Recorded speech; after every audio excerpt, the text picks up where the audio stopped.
போன வாரம் வந்திருந்தேன், ஒரே கூட்டம்.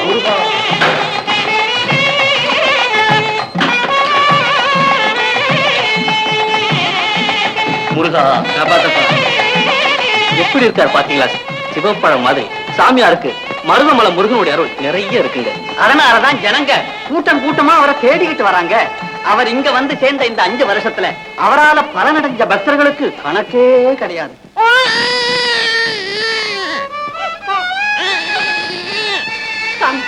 குழந்தைக்கு என்ன நோயினே தெரியல, போயாம அழுதுகிட்டு இருக்கோம். நீங்க தான் காப்பாத்தணும். அம்மா, நான் சாதாரண மனுஷம்மா, என்னால எதுவுமே முடியாது. உயிர்களை காப்பாத்துறதும் கண்ணீரை துடைக்கிறதும் அந்த மருதமலையான் தான். குழந்தைய கொண்டு போய் அவன் சன்னிதானத்துல போட்டு மனசார வேண்டிக்க, உன் மனக்குறைய அவன் தீர்த்து வைப்பான்.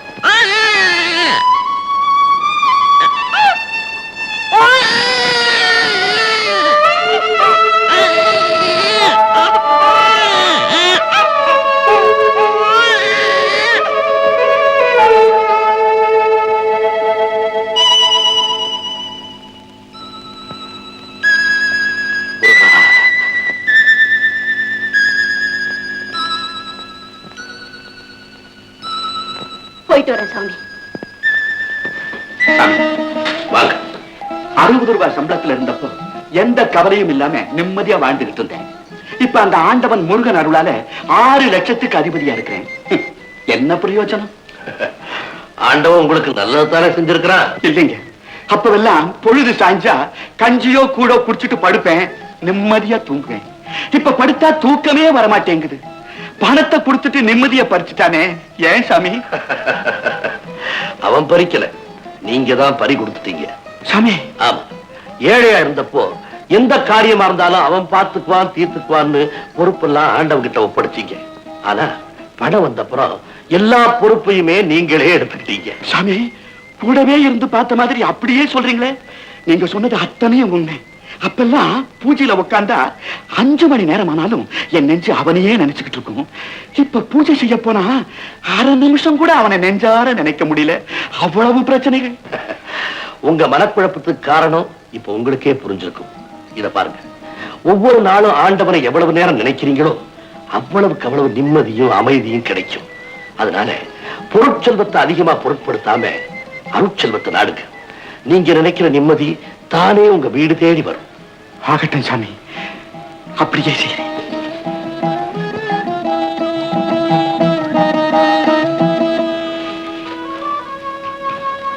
வணக்கம் சாமி.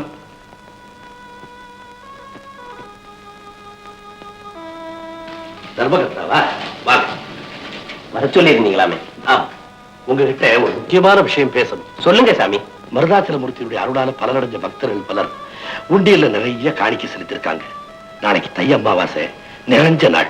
உங்க முன்னாலேயே உண்டியலை திறந்து அதுல இருக்கிற பொருளையும் பொன்னையும் உங்ககிட்ட ஒப்படைச்சிடுறேன். அதை வச்சுட்டு திருப்பணியை உடனே ஆரம்பிச்சிருங்க. அப்படியே செய்யணும்.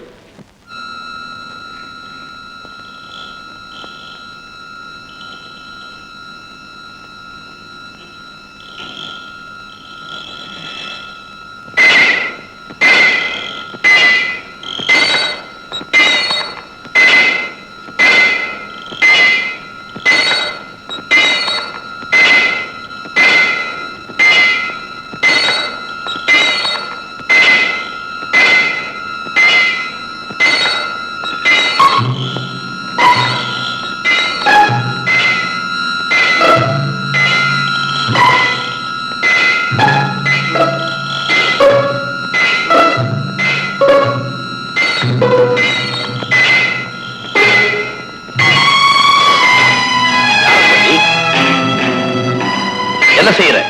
உண்டியலை உடைக்கிறேன். உள்ள இருக்கிற பணத்தை எடுக்க. அந்த கடவுளுடைய சொத்து பாத தொடாத. சுட்டெரிச்சு விடுவாப்பா அந்த சுப்பிரமணிய. கள்ளர்களை கல்லாக்கி விடுவா அந்த கந்த. களவாட வந்த உன்ன கையக்கால முடமாக்கி விடுவாப்பா. யாருகிட்ட கதை இழக்கிற? கதை இல்லப்பா, உண்மையத்தான் சொல்றேன். ஒரு காலத்துல நானும் உன்ன மாதிரி தான் கடவுளுடைய சொத்தை களவாட போனேன். என் காலையே முடமாக்கிட்டாப்பா. அந்த கதி உனக்கு ஏற்பட வேண்டாம் தான் சொல்றேன். பேசாம திரும்பி போயிடு. பேசினா நம்பி ஏமாந்துருவேன் பாத்தியா? பணத்தை எடுக்காம நான் இங்க இருந்து போகவே மாட்டேன். வேண்டாப்பா, நான் சொல்றத கேளு. வேண்டாப்பா, வேண்டாப்பா, நான் சொல்றத கேளு. வேண்டாப்பா, நான் சொல்றத கேளு. வேண்டாப்பா.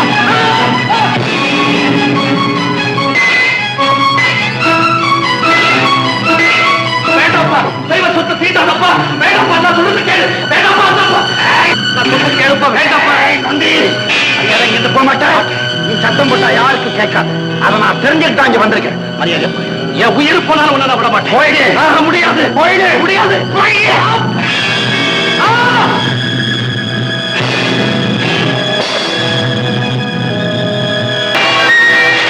அப்பா, அதை எடுக்காத. முருகா, பாரு. அதை எடுக்காதப்பா. அதை தொடாதப்பா. முருகா, என் கண்டதிலேயே உன் சொத்தை கொள்ளை அடிக்கிறானே. என்னால ஒண்ணு செய்ய முடியலையே முருகா. மருதமலையாரே, நீ பார்த்துட்டு சும்மா இருக்கிறியப்பா. இந்த அநியாயத்தை கேட்க யாரும் இல்லையா? இந்த அநியாயத்தை கேட்க யாரும் இல்லையா? முருகா, முருகா, எனக்கு சக்தியை கொடு முருகா. எனக்கு சக்தியை கொடு முருகா. முருகா, முருகா.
இனிமே பாதுகாக்க முடியாதப்பா.